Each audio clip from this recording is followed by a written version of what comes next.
Ek gaan vir julle wys om moerbei konfyt te maak. Nou, ek het nog nooit 'n moerbei in 'n winkel te koop gesien nie. Gelukkig het ons 'n baie groot ou moerbeiboom wat verskriklike mooi moerbeie dra elke jaar. So hierdie jaar het ons besluit ons gaan 'n bietjie konfyt kook en kyk hoe kom dit uit. My resep sê 1,25 kilogram moerbeie.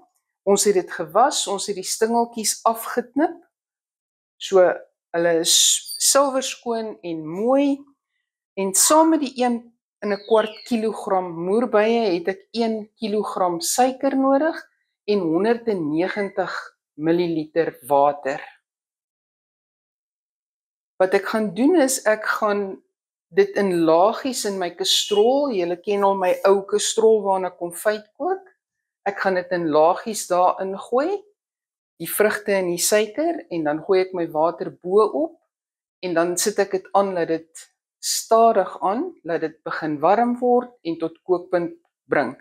Ek roer dit gereeld tot die suiker gesmelt is. Dan sit ek my gas bietjie vinniger, want hoe vinniger dit kook, hoe mooier konfyt kry jy. Versigtig verbrand, so jy moet by dit staan, jy moet dit die hele tyd roer, en as dit reg is, sal ek vir julle wys hoe om te kyk dat dit reg is. Ek gaan net gou hierdie bakkie se stingeltjies ook afknip, dat hulle net ook reg is.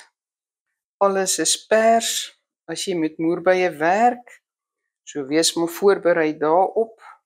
As kind het ons geleer dat as jy moerbeie geëet het of jou voete is pers onder, dat jy op die moerbeie getrap het, en jy vat 'n rooi moerbei wat nog heeltemal groen is, en jy vryf dit oor jou vingers en op jou voete waar die merke sit, dan gaan dit heeltemal af.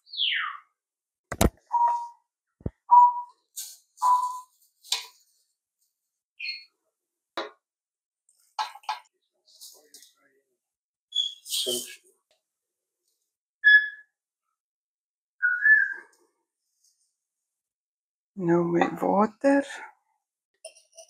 en dan sit ek dit op die gas. My gas eers stadig, ek die suiker kan smelt.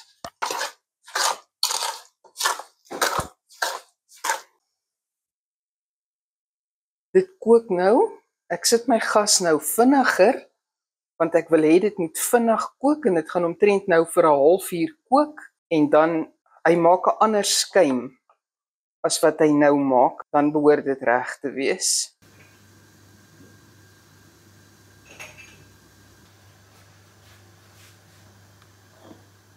Ek het 'n papierhanddoekie gevat, en 10 minute terug het ek 'n druppeltjie stroop opgedrup, en toe vloei hy heeltemal in.